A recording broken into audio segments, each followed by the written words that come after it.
ఇది వచ్చేసి డ్రెస్ మీద ప్యాంట్ అండి. అయితే నేను 50 రూపీస్కి ఒప్పుకున్నాను. అంటే చాలా ఈజీయే, నాకైతే చాలా ఈజీగా అయిపోతుంది. నేను ఎక్కువ కష్టపడాల్సిన అవసరం కూడా లేదు. కానీ ఇక్కడ ఏంటంటే మెయిన్ వచ్చేసి అతుకులు ఎక్కువ పడ్డాయి అనమాట.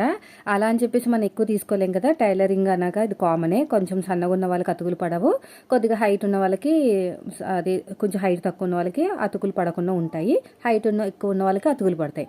కానీ ఇక్కడ మెయిన్ ప్రాబ్లం ఏంటంటే ఒప్పుకున్న తర్వాత ఎలాస్టిక్ వేయమన్నారు. ఎలాస్టిక్ వేయడం అంటే మళ్ళీ మనం కొనాలి కదా. 50 రూపీస్ అంటే ఎలాస్టిక్ పోగా మనకి ఏం మిగలదండి. అయితే నేను ఏమనుకున్నానంటే సరే అడుగుదాము, అంటే కష్టం తెలిసిన వాళ్ళు ఖచ్చితంగా ఇస్తారండి. కస్టమర్స్ కూడా చాలా మంచి వాళ్ళు ఉన్నారు. ఈ కస్టమర్ కూడా చాలా మంచివారు అనమాట. అడిగితే ఇస్తారు ఖచ్చితంగా. 50 రూపాయలు తీసుకుంటున్నాను కదా స్టిచ్చింగ్కి, ఎలాస్టిక్ కోసం ఇంకొక 10 రూపీస్ ఎక్కువ తీసుకుంటాను. ఇలాగా మనం ఒప్పుకున్న తర్వాత మళ్ళీ మనకి లాస్ రాకుండా వాళ్ళకి ఎక్స్ప్లెయిన్ చేయాలన్నమాట కస్టమర్స్కి. మళ్ళీ ఎలాస్టిక్ కొన్నాను, కనీసం కుట్టినందుకంటే ఇంకా కామన్ అనుకోండి, కుట్టినందుకు మనం ఏం మనీ తీసుకోము, దాంట్లోకి వెళ్ళిపోతుంది 50 రూపీస్.